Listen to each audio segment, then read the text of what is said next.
हिवाळा संपण्याच्या मार्गावर असतो आणि उन्हाळा सुरू होणार असतो ना, तर त्यावेळेला ह्या झाडाला आहे ना खूप सारी फुलं येतात आणि ती इतकी सुंदर दिसतात पा.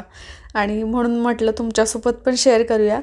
नमस्कार मंडळी, मी प्रीती तुमचं मराठी प्रीतीमध्ये खूप मनापासून स्वागत करते.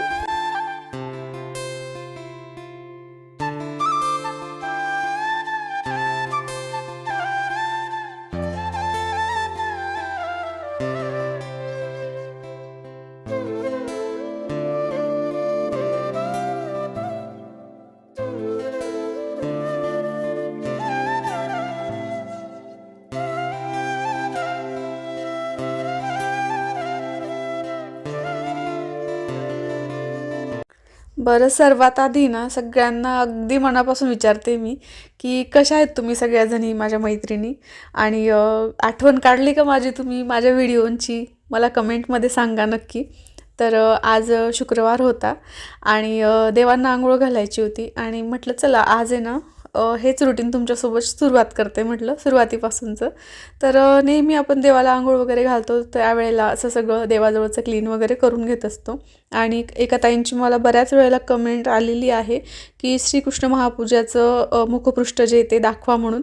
तर ताई तुम्ही स्क्रीनशॉट घेऊन घ्या. हे असं आहे श्रीकृष्ण महापूजेचं जे पारायण आहे ना त्या पुस्तकाचं मुखपृष्ठ. स्क्रीनशॉट घेतल्यानंतर तुम्ही कुठल्याही शॉपला किंवा ऑनलाईनला वगैरे असं तुम्ही मागवू शकता. आणि जरी तुम्हाला नाही मिळालं ना तर मग तेव्हा तुम्ही माझा जो व्हॉट्सअप क्रमांक मी दिलेला आहे ना तर त्याच्यावर तुम्ही मला सांगा, वाटल्यास मी मागवून तुम्हाला तुमच्या ॲड्रेसवर ते पाठवून देईल पुस्तक. तर आता मस्त आधी देवपूजा करून घेतली मी आणि त्याच्यानंतर देवांना आंघोळ घालून घेते आहे. मस्त दही, दूध, साखर, मध असं पंचामृताने देवांना आंघोळ घालून घेते. शेवटी पाण्याने स्वच्छ धुतल्यानंतर विशेष असे कापडने छान असे स्वच्छ पुसले आणि त्याच्यानंतर तसं तर अत्तर लावायचं असतं, पण मग मी हे सेंट आणलं होतं ह्या वेळेला. पण मला आता यावेळेलाच आबा बोलले की सेंटपेक्षा आहे ना अत्तरच लावायचं आपल्या विशेषला, ज्याने आपली देवपूजा आहे ना ती पूर्ण काळीभोर छान दिसते असं म्हणून. या अत्तरने काय होतं की जोपर्यंत त्याचा स्मेल असतो तोपर्यंतच राहतं आणि नंतर मग तो देवपूजा आपली अशी भुरी पडते म्हणे आबा म्हणे. तर म्हटलं ठीक आहे, आता एवढ्या वेळेला आणलं गेलेलं आहे तर तेवढं वापरून घेते, त्याच्यानंतर मग अत्तरच आणेल. आणि मस्त असं पहा तुम्ही किती छान वाटतंय बघा, प्रसन्न. मला तर जेव्हा आंघोळ वगैरे घातली देवपूजेला त्यावेळेला असं वाटतं की तिथं देवाजवळच बसून राहावं मस्त आणि तिथंच स्मरण करत राहावं, तिथंच पारायण वगैरे करत बसावं. पण असं होत नाही कारण की आपल्या मागे भरपूर सारे कामं असतात आणि त्याच्यामुळे आपल्याला लगेच आपलं दुसऱ्या म्हणजे रुटीनला लागावं लागतं. मस्त फुलं वाहून घेतली आणि विडा अवसर पण करून घेतला. विड्याला पहा तुम्ही कृष्णाने पण हात लावलेला आहे, केशवने पण हात लावलेला आहे. तर असं घरातली जेवढी मंडळी असते तेवढे सगळ्यांनी आपल्याला देवाला विडा ठेवताना तिथं हात लावायचा असतो. त्याच्यानंतर आली इकडं स्वयंपाक करण्यासाठी. अरे हो, तुम्हाला पूर्ण लुक तर दाखवलंच नाही, मस्त छान असतं देवपूजा केल्यानंतर. तर बघा, वाव किती सुंदर वाटतंय ना देवपूजा. असं वाटतंय इथं बघतच राहावं आणि इथं बसलेलंच राहावं असं म्हणून.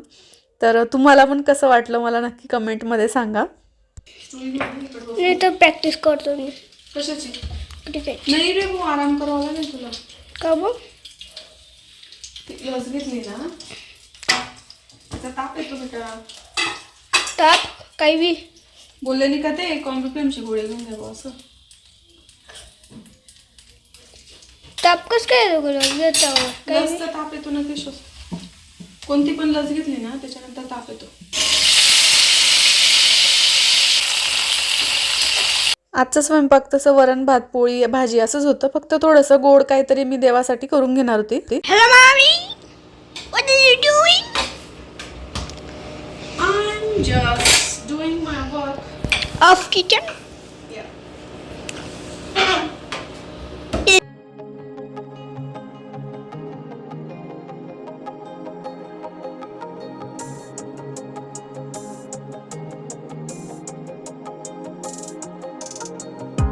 पूर्ण पाटील लोक आहेत. आली तर मम्मीच्या पार्लर आवडतं का? मग मला आवडतं ना मम्मीचं पार्लर. मी काय नाही बोनी सायब्रो करायला ते मम्मीने ते रोज बाळ काम दुसरं काय.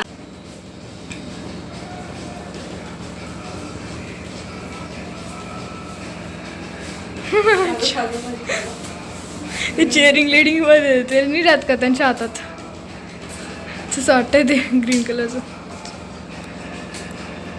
एक कोबा पडला कोबा.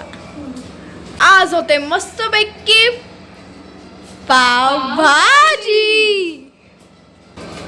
पावभाजी काप छाप भांड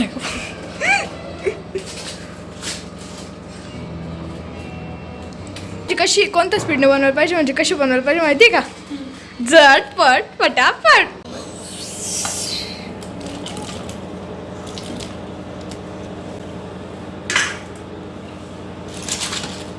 काय बनवते मम्मी तू?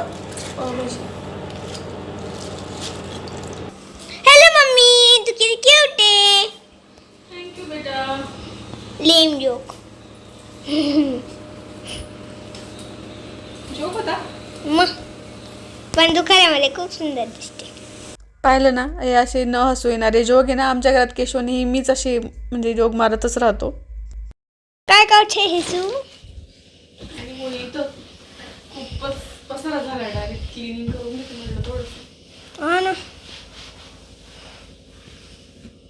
काही पण आलं की ठेवते, तर काही पण आलं की ठेवते. तो किती डायरेक्ट दरटी झालंय सगळं. मेसी मेसी फुटबॉलरचं नाव आहे बरं. त्या फुटबॉलरला रायून गेल बरं. मेसी नावाचा फुटबॉलर आहे ना. लिसनिंग टू याआधी तुमच्यासोबत साधी सोपी अशी पावभाजीची रेसिपी खूपदा शेअर केलेली आहे, म्हणून यावेळेला काही शेअर नाही केली.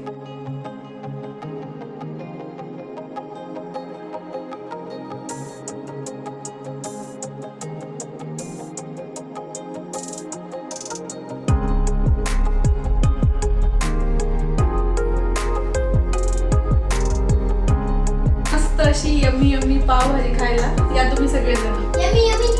दिवस सगळा संपून जातो, पण आपले कामं काही संपत नाही.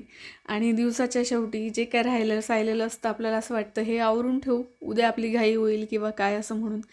तर तसंच हे पण काम ते नाही पण केलं तरी चालतं, कारण दुसऱ्या दिवशी त्याच्या घड्या मुडणारच असतात आणि ते आपले घालायचे रोजचेच कपडे असतात. पण ठीक आहे, आपल्याला सवय असली पाहिजे, घर नीटनेटकं असलं पाहिजे. असा होता आजचा छोटासा व्हिडिओ पाहिल्याबद्दल तुमचे खूप खूप धन्यवाद. भेटूया पुढच्या व्हिडिओमध्ये. बाय.